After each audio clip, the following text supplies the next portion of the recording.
Okay, let us start. जिजीविषामः जिजीविषामः देवस्थिताः प्रमुखे धार्तराष्ट्राः कार्पण्यदोषोपहतः ब्रूहि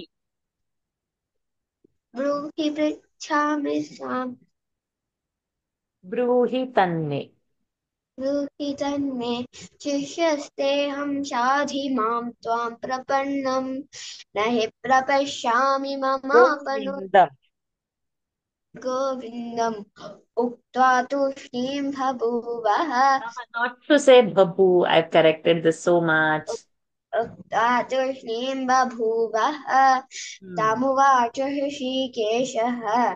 प्रहसन्निव भारत सेनयोरुभयोर् भविष्यामः वदन् भविष्यामः भविष्यामः wait, I know the thing. तथैव अवञ्जातन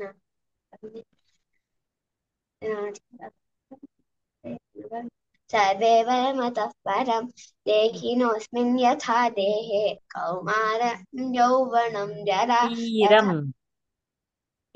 धीरं धीरं सुखं धीरम् सुखं धीरं सौमृतत्वाय कल्पते नासतो विद्यते भावः नाभावो विद्यते सतः विनाशम् उभं विनाशमव्ययस्यास्य कश्चित् कर्तुमर्हति अन्तवन्तैमे देहा अनाशिनो अनाशिनो प्रमेयस्य तस्मात् युध्यस्व भारत व्यये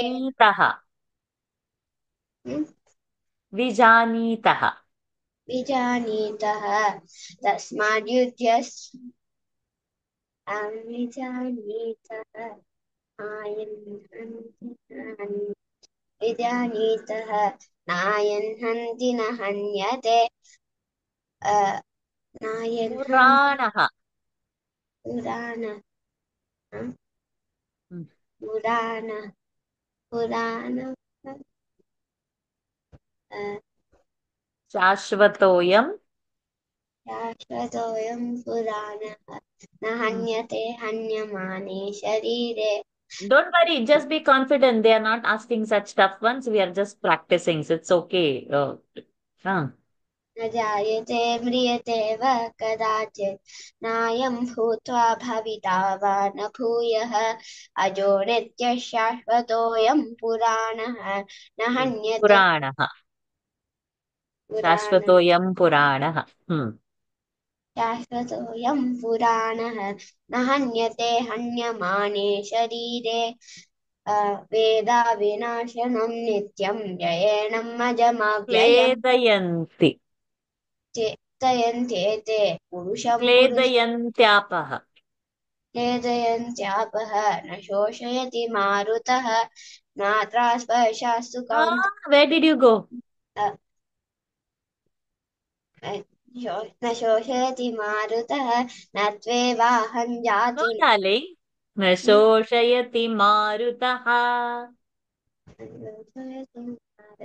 नासतो विद्यते न दत्तु चैनं क्लेदयन्त्यापः न शोषयति मारुतः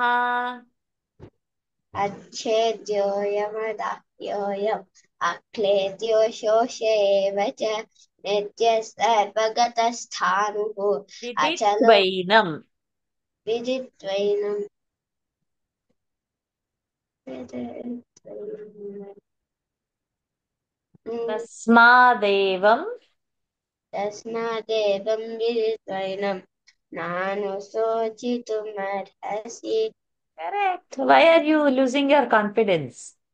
You have memorized it. You know it. Hmm. Vakyam. Uh,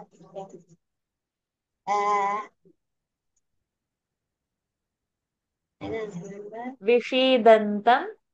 विषीदन्तमिदौ वाक्यम् उवाच मधुसूदनः श्रीभगवानुवाच कुतस्त्वाकर्ष्मलमिदम् विषमे समुपस्थितम् अनार्यजुष्टमस्वर्ग्यम् दौर्बल्यम् दौर्बल्यं त्यक्तोत्थिष्ठ परन्तप तिष्ठ नो तिष्ठ त्यक्तोत्तिष्ठ परन्तप अर्जुन योत्स्यामि योत्स्यामि पूजार्हावरिसूदन गुरून् हत्वा हि महानुभावान् श्रेयो भोक्तुं भैक्ष्यमपीह लोके हत्वार्थकामांस्तु गुरूनिहैव भुञ्जीय भोगान् तथा रुधिरप्रद शरीराणि तथा शरीराणि विहाय जीर्णानि अन्यानि संयाति नवानि देहि नैनं चिन्तन्ति निहैव गुरूनिहैव गुरूनिहैव हत्वार्थकामांस्तु गुरूनिहैव भुञ्जीय भोगान् रुधिरप्रदिग्धान् न चैतद्विद्मः कतरन्नो गतिः देहान्तर